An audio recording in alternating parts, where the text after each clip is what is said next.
propósito de atrincherarte, salvarte el alma. Pero nos costó desprendernos. Y nos ha costado. Pero un día decidimos decirle sí al Señor. Y voy a probar con este evangelio.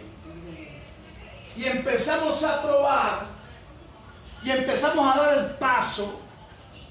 Y empezó Dios a quitar las escorias. Empezó Dios a limpiar un instrumento como este. Empezó a sacarle, con el permiso, Señor, voy a usar como instrumentos de aquel tiempo. Con permiso. Empezó a sacar lujuria, grosería, mentira, malos deseos, idolatría, truhanerías y todo tipo de elementos que el mundo llena a los moradores. Y la gente dice, ¿verdad? Que decíamos antes nosotros, cuando nos tomábamos, me pongo yo allí, porque ustedes no, quizás ustedes no. Entonces, ustedes, quizás yo decía, con plata en el bolsillo, con trabajo y con bebida, esto es una felicidad. Voy a distraerme, voy a gozarme un rato con un helado que no era mi esposa, con bebida y con plata y con carro. Eso me costó, y eso le ha costado a mucha gente decir el evangelio, sí, decir al Señor, sí. Eso es lo que ha costado. Pero cuando nosotros nos sometemos a ese sí, a dar ese paso, bueno, Dios empezó a limpiarlo. Y en el proceso del camino van a venir nuevamente las tentaciones del mundo, aquellas cosas que como que imanta el metal a querernos jalar del propósito de Dios.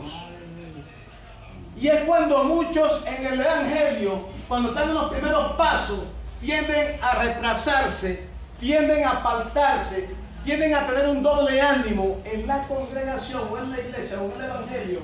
Y como nosotros no vemos la cosa que Dios ve, Dios lo ve en secreto. Y entonces a veces cuando la persona quiere hacer doble vida, lo manifiesta en público. Porque a Dios no se le engaña. ¿Quién va a engañar a Dios? Nadie puede engañar a Dios. Dios está en todos los elementos de la tierra porque Él está fuera de esta tierra y los espacios. Él es todo en todo, lo hizo todo en todo, Él es todo. Con Él nadie puede. Y en el proceso del caminar, algunos hemos tenido ciertos fragmentos que nos han querido desviar del propósito. Y hemos estado batallando con eso, ¿verdad? Batallando cada día, batallando con esta parte, batallando con esta otra parte, batallando con algo que se quiere levantar. Porque ahora, después que emprendemos el camino, hay un problema que depende de nosotros. La predestinación, Dios la previó antes. Es como una preselección. Sí, Dios hizo una preselección de un grupo, de una selección nacional, por decir algo, de fútbol, de básquet, de lo que sea. Dios, si hace una selección, una preselección nacional, se escogen como 40 o 50, y de esos 40 o 50 van a quedar 20. Y allí hay que ganarse el puesto para la selección, porque esta es una preselección, y en la parte preparatoria van destajando, este no, hasta que queden los 20. ¿Verdad? Entonces, esos 20 son la selección nacional, pero estuvieron 30 que no pudieron encajar. Entonces, depende de nosotros que la predestinación que Dios previó antes de crearlo, nosotros la destinemos. Depende de nosotros, que destinemos eso. Que ahora seamos destinados por una decisión de nosotros. Ahora, cuando caminamos en el evangelio, Dios nos va limpiando, nos va quitando las cosas. Porque hay un agente que se mete en nosotros, el Espíritu Santo. El Espíritu Santo que se mete en nosotros a hacer lo que más o menos simbolicé allí. Empieza a sacar esto, aquello, y lo otro, y lo otro, y lo otro. Empieza como a descontaminar algo que está contaminado. Y en ese proceso del caminar, en este mundo que nos sacó del mundo de las pasiones, de los deseos, de los hechos, pero estamos en este mundo como una luz a este mundo. Pero ¿qué pasa? Empiezan entonces las provocaciones, las tentaciones en el mundo. Satán, como no se queda con las manos cruzadas, empieza a atacar a los que ya son redimidos, a los que están siendo lavados, con tentaciones como, número uno, la primera es la vista, los ojos. Número dos, lo segundo es el oído. Y empieza entonces a ponerle lo que a usted le gustaba cuando estaba en el mundo. Pero está meditando en el Evangelio.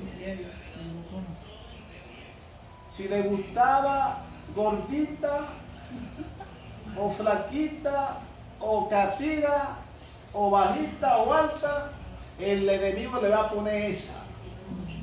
Y le va a llegar cerquita. Y le va a oler sabrosito. Y esos olores a veces matan. Cuando el hombre se desvía del vínculo del propósito de Dios. Por eso es que esta es una lucha. Santidad, santidad y más santidad. Yo pido más. Entonces, ¿qué pasa? Lo provoca por allí con los deseos de los ojos. Está en el individuo, en este caso nosotros, decirle a eso no o darle cabida. ¿Sí?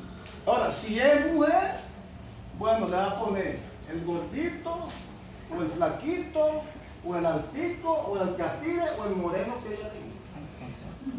Y está en ella entonces decir y visualizar muy bien, por aquí viene el Satán y me quiere engañar. Y aunque huela muy sabroso, y aunque tenga buena apariencia, sabemos que el enemigo está zumbando sus cartuchos, zumbando sus herejías para ver si sus hijas caen o sus hijos caen por los deseos de los ojos. Esa es una parte. Pero también quizá nos gustara coger lo ajeno. Papá, se fue Johnny para allá. Está viendo el botón. Y viene el enemigo, ya eres cristiano, y te pone en una parte sola, y te pone un objeto, y tú vas, y el enemigo te zumba el dardo, la flecha, a la mente. Eso es, mira, no hay nadie. Agarra eso, tú tienes necesidad. Te falta comida. Dios no te va a condenar, Dios no te va a condenar. Y el enemigo ministra esa palabra. Y si la persona no está entendido en la palabra, va a tomar eso, lo va a vender, va a comprar comida y va a decir, Dios me bendijo. No, Satán te engañó.